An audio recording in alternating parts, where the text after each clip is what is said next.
Hello lovelies, and welcome back to my channel Sunflowers and Moonbeams. It's Brandy, and today I am doing a fun hashtag. It's been around for a while, but I've seen a bunch of these and it's really fun and I wanted to participate. So I am doing the hashtag by Garden Goddess Tarot and Rose Honey Ritual, called hashtag only 10 indie decks. And basically this is, if I could only have 10 indie decks in my collection, which 10 would they be?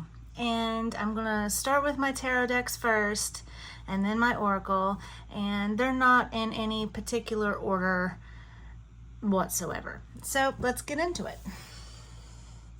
The first one that I would choose is the Tarot of Oneness by Robin Voicey. This is the box it came in. It doesn't stay in this box though. Very nice magnetic box. Love the little bunny rabbit. Beautiful little box. There's a sweet little thank you note from the creator.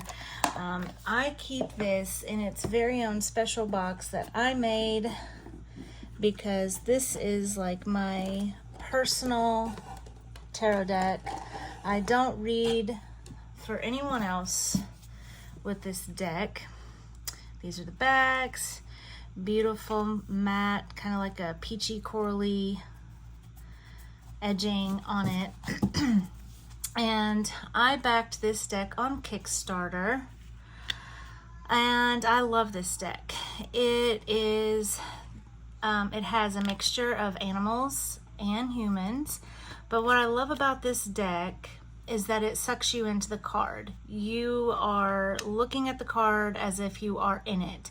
So if it's like an animal deck, or an animal card, then you're an animal in that deck, and that's from the animal's perspective. If you are a person in the card, then it is from the person's perspective. And like, look right here, you're the hermit, right? You're holding the lantern. You're about to go up the staircase, and up there is enlightenment, right? Truth and all that sort of good things. But I love it. I love the colors. It's super vibrant. It's very colorful. It does have extra cards in it. So like this Life Force Energy card. So it is a bit more than a standard tarot deck. It is based on Rider-Waite-Smith. I love this Seven of Pentacles. You've got your hands in the dirt. You know, I just, it's gorgeous. This deck is very near and dear to my heart. I fell in love with it immediately when I saw the Kickstarter. I had to back it. And when I got my hands on it, it was even better than I had anticipated. I adore this. I get wonderful readings from this deck. Here's another of the extra cards, Higher Self.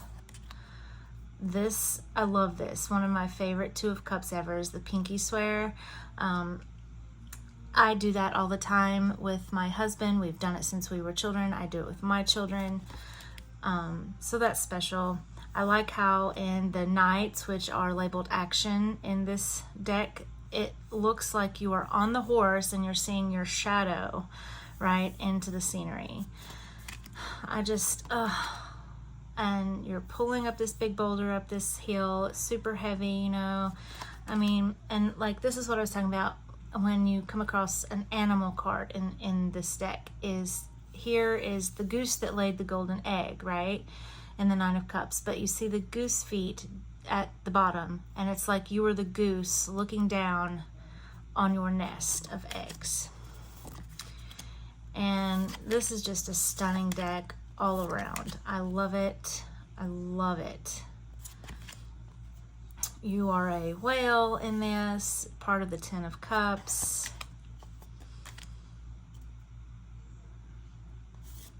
It's just gorgeous. And I don't think I could go without this deck, truly. If I could only have 10 indie decks, this would be one of them for sure. and it is fun to shuffle. I have no problems with it, except my hands. I have nerve damage in my arms, so sometimes my arms and hands don't function properly, and they go numb and I lose feeling in them, and so sometimes I do drop the cards, but that's not the deck's fault, that's all me. But yeah, so I would definitely keep that one. Another deck that I would have to have in my collection is the Monstero by Joanna Nelson, and I have the travel size version. I just prefer smaller decks since I have smaller-ish hands, and so I got the smaller size deck because it just fits me better. It doesn't have gilding or anything, but the backs are super cute. I love this. I use this a lot when I'm feeling sad because it's just so playful, right? I mean, adorable little monsters.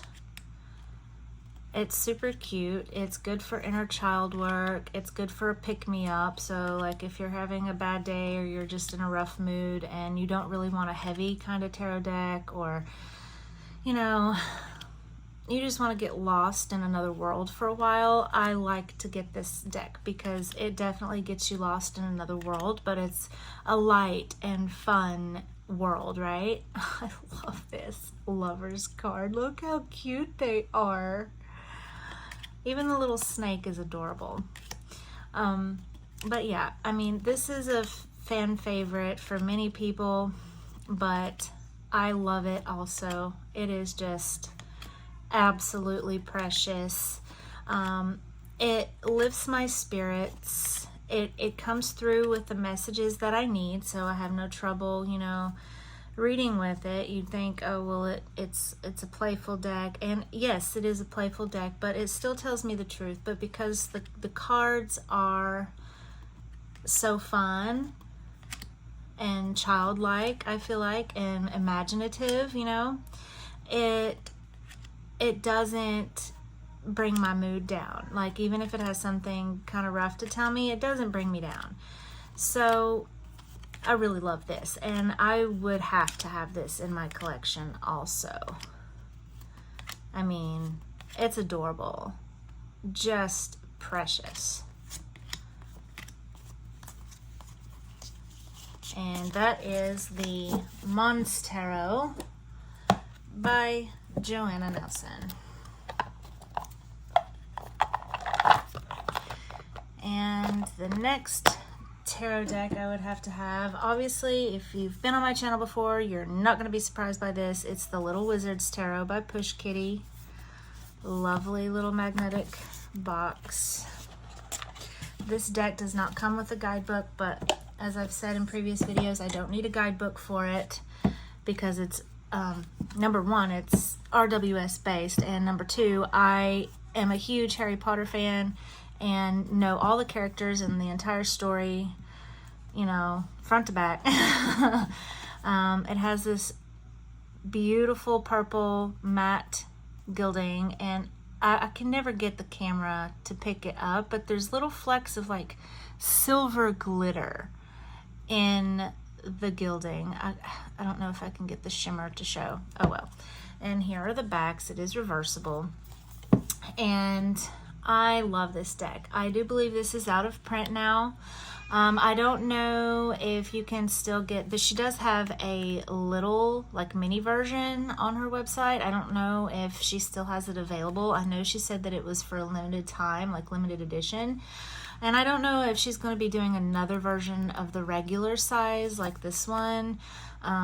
So I apologize for teasing. If you don't have this and are just seeing it and you want it, or it's been on your wish list or something, I apologize. But this deck is like my comfort deck. I do a lot of inner child work with this deck. I use this for any kind of reading though, not just inner child work.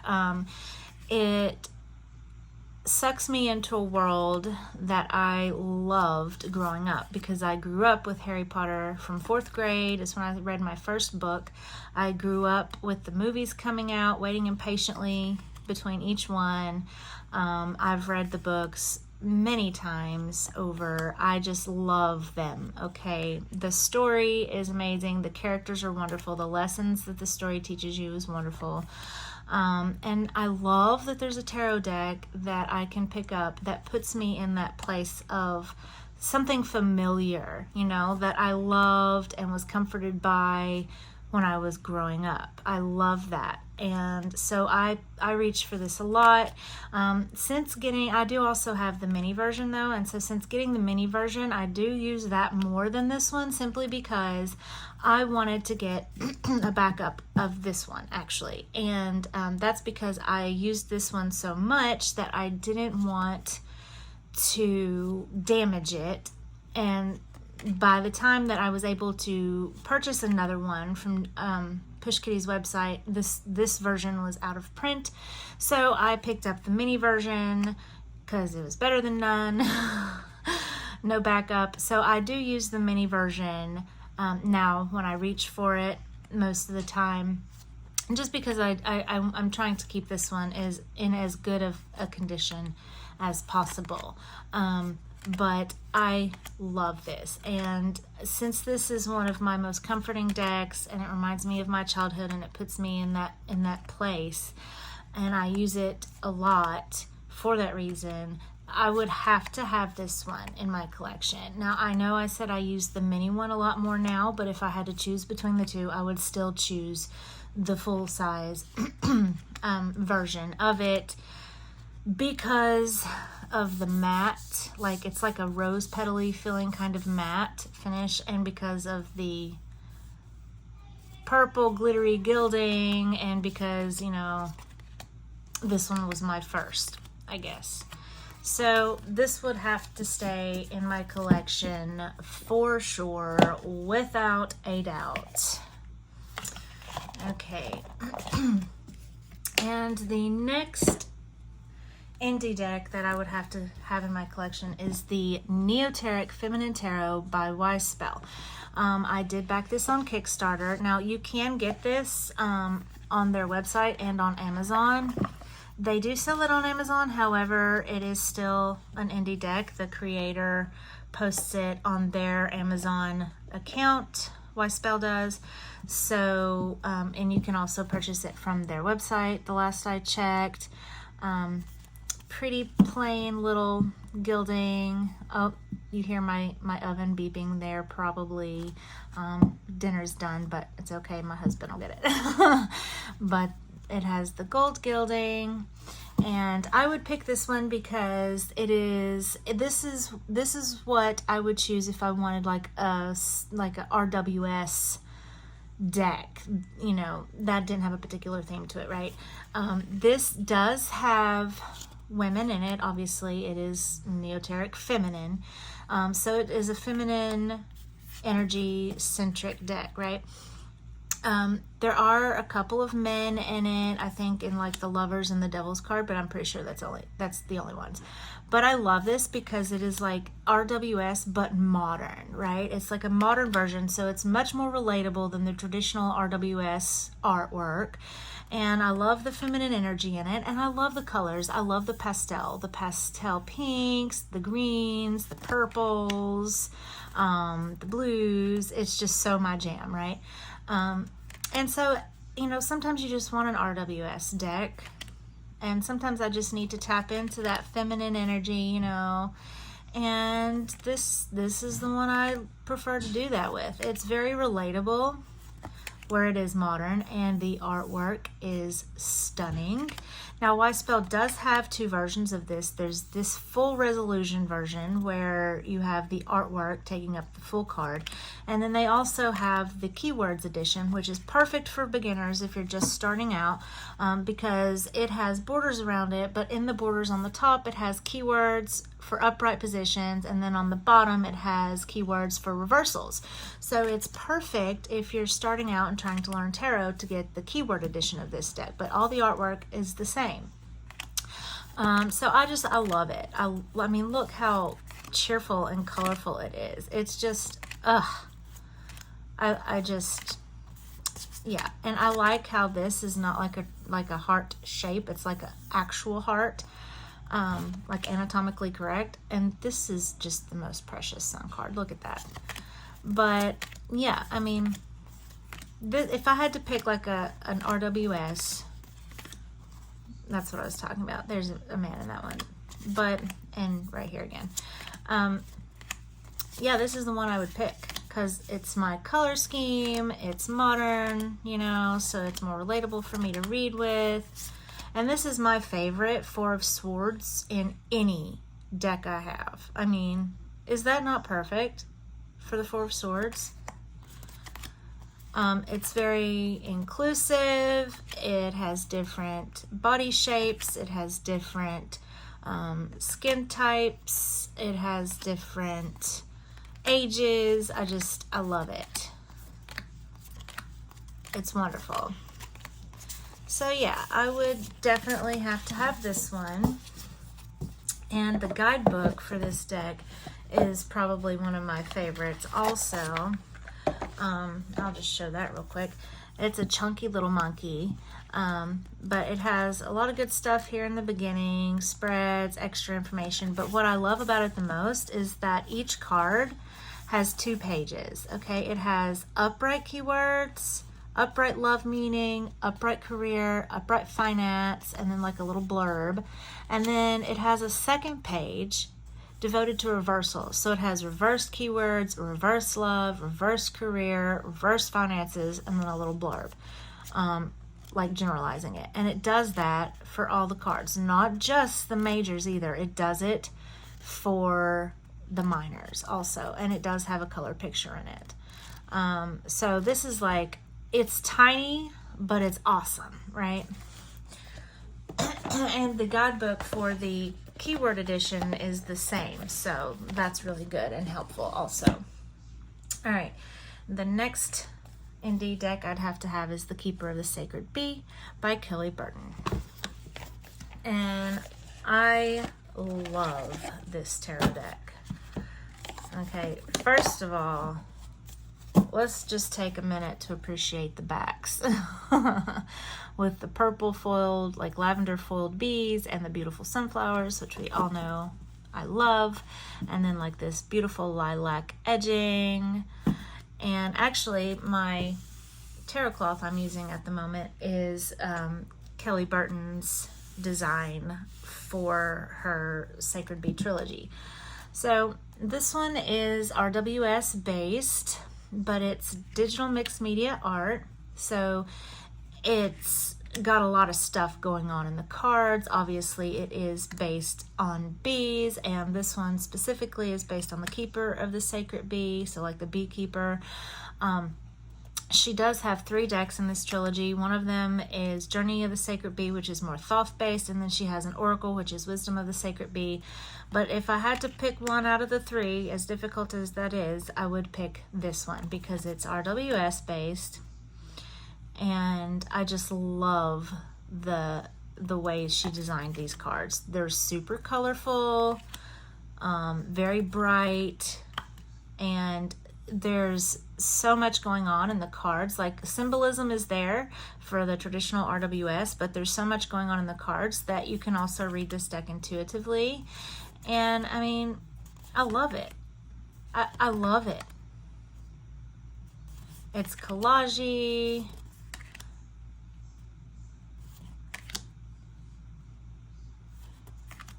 And bees. I mean, need I say more? I love it. I love when I have a spread with this across my table. It's just so beautiful. It's pretty to look at, and of course, anything that's pretty and eye-catching to me puts me in a good mood. I love how she put this together.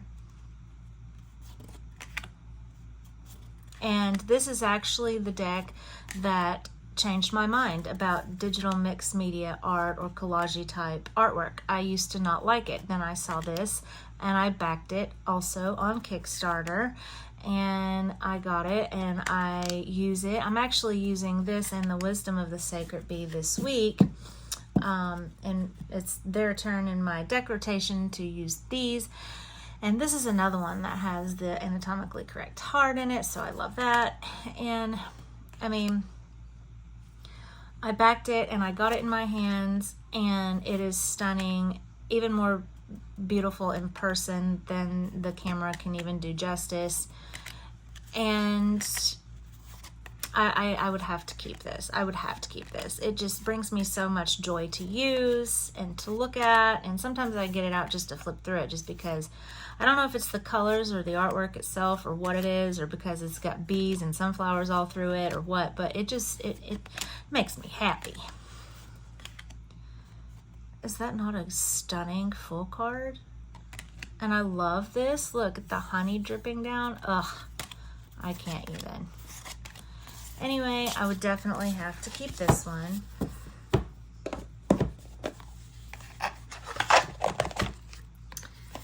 And then the last tarot deck that I would have to keep, oh, bumped my camera, my bad, is the Out of Hand Tarot deck by Jamie Sawyer.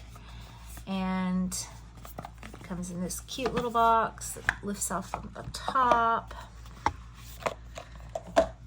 And it has a lovely matte yellow edging. These are the backs. And I love this because it is also modern. And it's just of people's hands, like in everyday life, right? It shows situations in everyday life. I mean, I think we can all relate to this Five of Pentacles, right? She has, her bill is past due. She needs this many. She only has this many. She's stressing out, trying to balance her checkbook and fix her budget. She's trying to play the lottery. You know, I mean, she's really down on her luck, right? We can all relate to that. It's very relatable. And I like how there's no faces in it. It's just hands in everyday situations that we can relate to. And it does have like different ages and different skin tones, and you know, you can't always tell what gender a person is. Sometimes in some of them you can, some of them you can't. Like this one you can tell this one's younger, obviously, and this one's older. But I adore it, and I like the borders on it. I love the coloring. It's rich colors, right?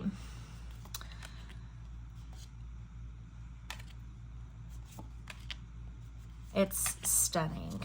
Jamie Sawyer's artwork is amazing.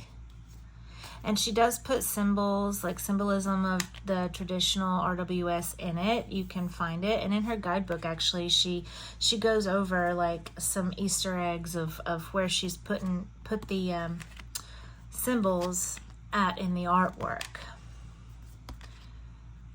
And it's genius, really. Most of the characters have tattoos, if not all of them. I love this Empress card. It's just wonderful. And I would have to keep this. I love it so much. This is one of my favorite Queen of Wands.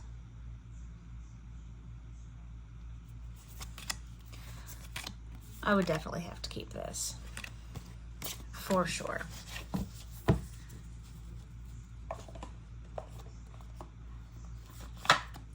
And now we're moving into, let's see, 1, 2, 3, 4, 5, 6. Oh, bumping the camera again. Look at me.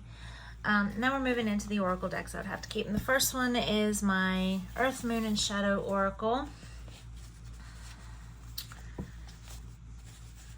And I purchased this when I backed it on Kickstarter. It is by Serafina Yeshe Mesa. I probably butchered her name all to pieces. I apologize. But I love this. This is one of my favorite Oracle decks ever. Okay. It's not too big. Okay. Fits in my hands perfectly nice. No edging, but the artwork on this is amazing. It has bright, vibrant art. It has a very low-key little border here. Just like a little white line that goes around the side, so it's not like jarring or anything. And then it has the keyword, and then it has like little meaning keywords, right? And I love this. This is a shadow work deck primarily, but oh my god, what is it with me bumping the camera today? I'm sorry. I'm all over the place. It's been a stressful week, y'all. It's been a stressful week. I am so sleep deprived, but that's neither here nor there. I love the messages, okay?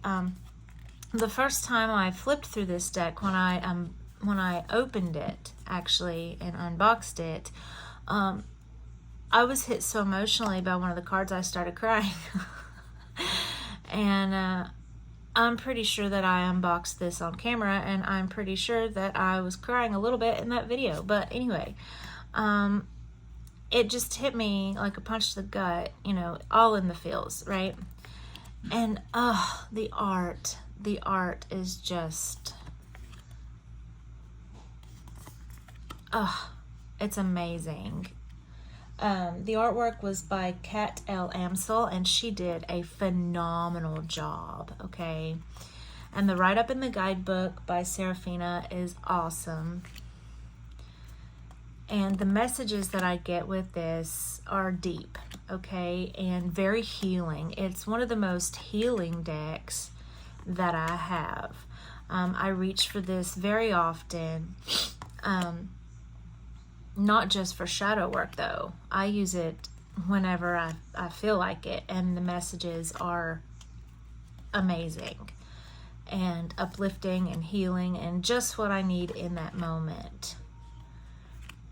This is the card that made me cry. This is it. I'll not go into why right now, but this is it.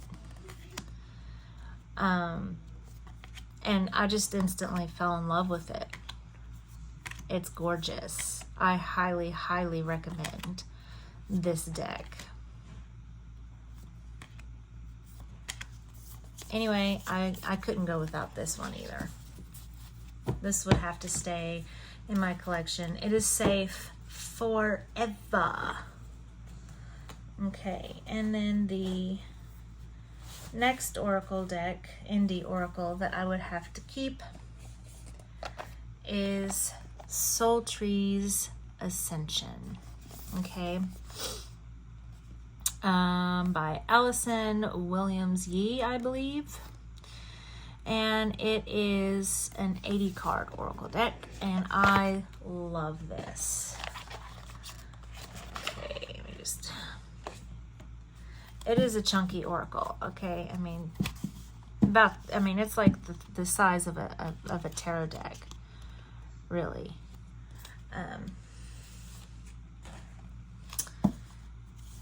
And these are the backs. I have a thing for decks with purple edging. Have you noticed? I didn't do this on purpose, I swear. It just kind of worked out that way. But the artwork is trees. It's trees in all kinds of different ways. And each card has like a keyword or like a short sentence on the bottom. So it is kind of an intuitive deck, right? Because you can take a word and interpret it all kinds of ways, right? It just really depends on your reading and your question and the spread and so on and so forth. But I like that. I like that it gives me the ability to use my intuition without straight out telling me word for word what it's trying to say, right? It gives me the chance to exercise my intuition. And I love the artwork. It is soft. It's kind of pastel-y in a lot of ways. It is soothing, I think, to look at. I mean, and there's like ink stains, like ink blobs in the art. It just, and the trees are glowing, or they look like they're lit up in some of the cards. And I get really good readings with this because like I said, it lets me, I love this one, overthinking. I do that a lot. It gets me really tapped in to my intuition. I like this. Feel. And because it's red, and red is like, I mean, you could look at this and it can evoke all kinds of different emotions, right? Ugh. But I love how simple the artwork is. Like, it's not overly busy. Some of the cards have more on them than others. I love this Make-A-Wish card with the little, what are those, dandelions? And the duality with the dark side of the tree and the light side of the tree. I love it.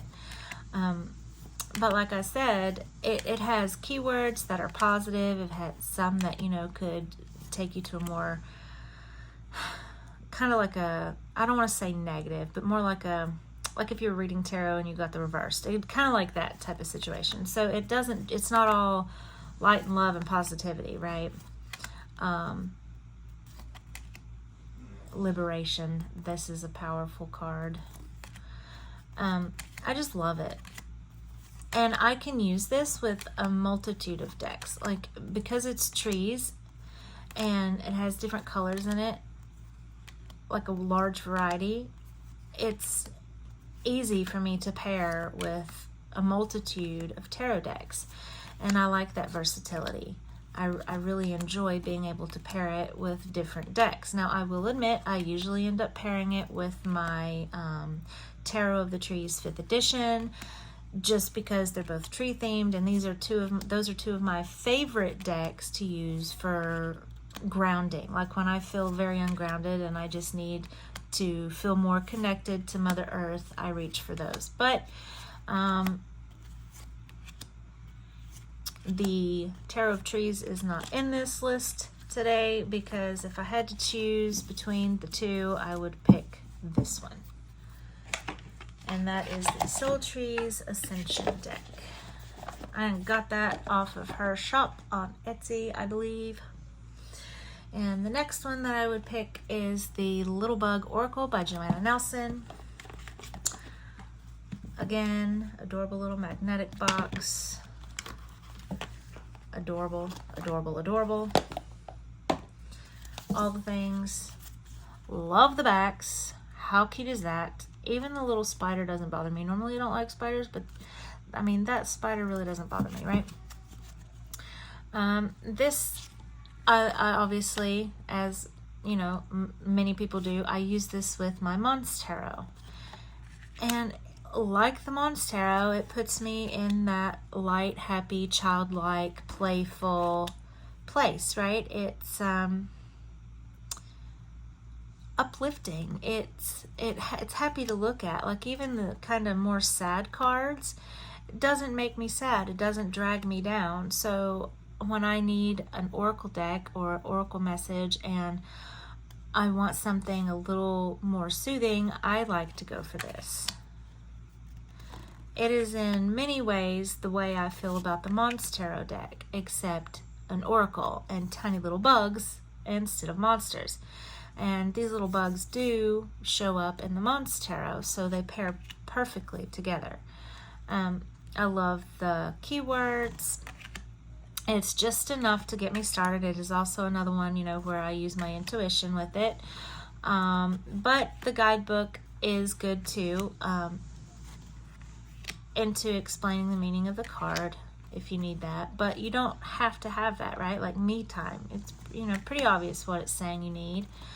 But it's just so fun and light and puts me in that space of playfulness. And it's a good mood kind of deck. And I love this. Love it. But we all know how I feel about bees. At least if you've watched my videos before. And like I said, even the spiders, which normally creep me out, the way they're drawn in this, they're freaking adorable, right? So yeah, I would definitely have to have this one in my collection. And I think we have one left. Let's see, 1, 2, 3, 4, 5, 6, 7, 8, 9. Yep, one left, and that is the Practical Magic Inner Witch Oracle by Grounded by the Moon. I have the 2nd edition. It also comes in this lovely little magnetic box.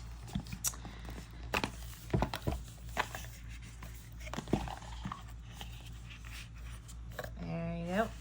Look at the box for a second. We're going to put the guidebook back in here. Okay. I love the backs. Very witchy, very magical. And I love the gilding because it's like,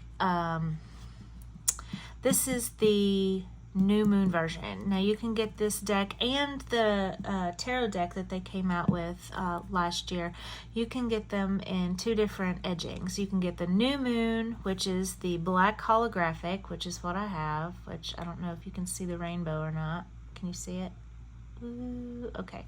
And then you can get the full moon version, which has gold edging, but I liked the black holographic, so that's what I went with.